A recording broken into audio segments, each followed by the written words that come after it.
ये है दिल्ली दर्पण।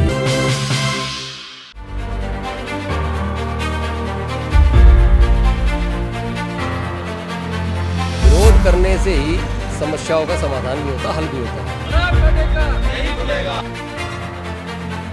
लड़ेंगे मरेंगे,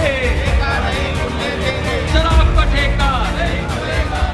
नमस्कार, मैं हूं आपके साथ जूही तोमर और आप देख रहे हैं दिल्ली दर्पण टीवी। दिल्ली में 17 नवंबर से नई आबकारी नीति लागू हो गई है और इसी के तहत दिल्ली में शराब की जो दुकानें हैं वो पूरी तरह से निजी हाथों में चली गई हैं। ऐसे में दिल्ली के कई क्षेत्रों में जो है लगातार शराब की ठेके जो है मोहल्ला और गलियों में खुल रहे हैं, जिसकी वजह से लोग लगातार जो है विरोध प्रदर्शन कर रहे हैं। अब ऐसे में आपको बता दें कि आज जो है दिल्ली दर्पण टीवी पहुंचा है रामपुरा, जहां पर आप देख सकते हैं मेरे पीछे यहाँ पर स्थानीय लोग मौजूद हैं जो शराब के ठेके के खुलने को लेकर विरोध प्रदर्शन कर रहे हैं और आज सड़कों पर उतरे हैं।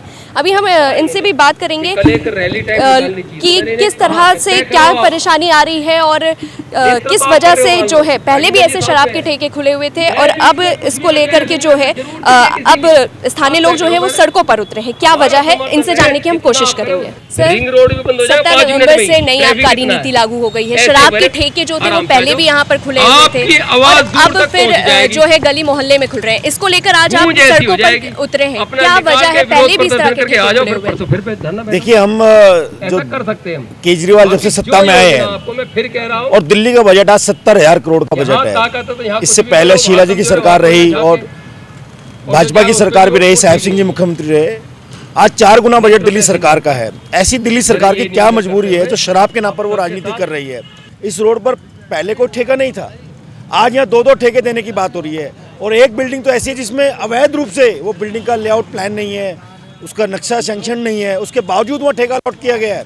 तो ऐसी दिल्ली सरकार ने कौन सी मिलीभगत है, कौन सा हजारों करोड़ रुपए उसने खाया है कि आज वो दिल्ली के, जहाँ पहले दिल्ली सरकार जो बात करती थी कि हम दिल्ली की जनता या मोहल्ला समिति से रायशुमारी कर दिल्ली के हित में फैसले करेंगे, आज वो दिल्ली की जनता के खिलाफ जाकर, जब दिल्ली की जनता उस फैसले के खिलाफ है तो क्यों नहीं वो अपना फैसला वापस लेती, क्यों नहीं एक्साइज पॉलिसी को विड्रॉ करती है?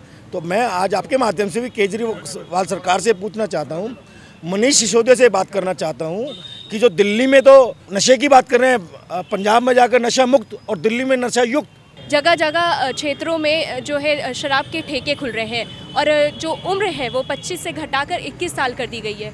ऐसे में क्या बच्चों पर भी असर पड़ रहा है? लोगों का कहना है ये तो जरूर असर पड़ेगा। कोई आदमी अपने घर से निकले और उसके घर के सामने मंदिर हो तो सर झुका के चलेगा, और अगर उसके घर के सामने शराब का ठेका खुल जाए तो एक नौबत ऐसी आएगी कि बच्चा कभी ना कभी कहेगा कि भाई यहाँ से ये क्या चीज़ खरीद रही है, मैं भी खरीदूँ, मैं भी इसका टेस्ट देखूँ।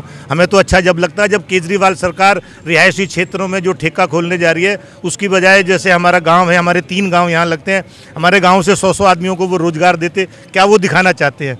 क्या मतलब देश की संस्कृति को वो खराब करना चाहते हैं? शराब पिला के क्या करना चाहते हैं? आप सभी भली भांति जानते हैं कि जो वायदे इन्होंने किए, किसी वायदे पे भी तो पूरे नहीं उतरे। कहते थे मोहल्ला समितियां बनाएंगे, मोहल्ले के लोगों से पूछ के नीतियां बनाएंगे, तो क्या ये शराब की जो आबकारी नीति इन्होंने बनाई है, ये इन्होंने सलाह करके बनाई है?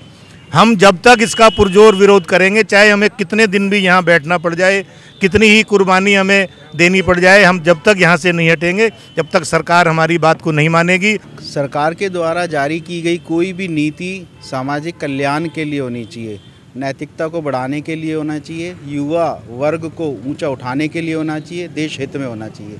सरकार की शराब की नई नीति, जिसके अंतर्गत सरकार के द्वारा गहन रिहायशी इलाकों में शराब का ठेका खोला जाना, ये किस नीति के अंतर्गत आता है?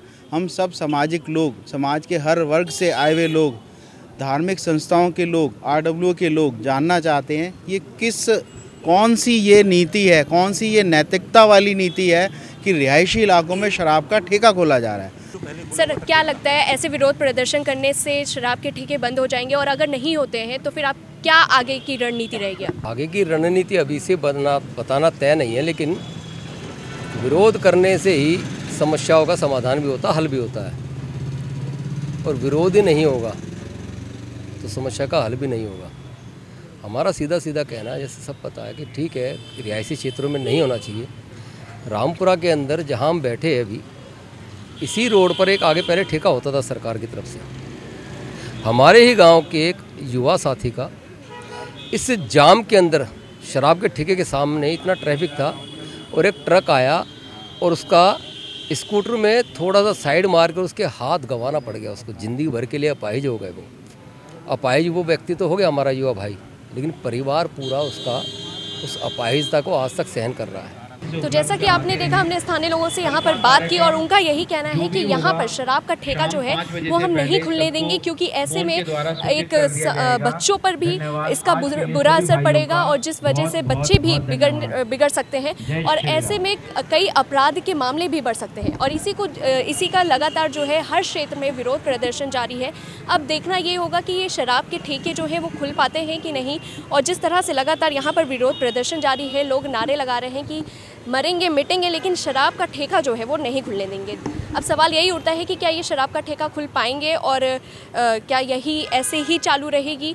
और यहाँ पर किसी भी तरह के जो बता दें कि जब मैंने इनसे सवाल किया कि यहाँ पर किसी भी पार्टी के भी लोग क्या मौजूद है, तो लोगों का यही कहना है कि ये एक पार्टी का मुद्दा नहीं, ये एक सामाजिक का मुद्दा है और समाज के लिए, समाज के हित के लिए हमारी लड़ाई ऐसी ही जारी रहेगी। ऐसी तमाम बड़ी खबरों के लिए हमारे साथ बने रहिए और देखते रहिए दिल्ली दर्पण टीवी।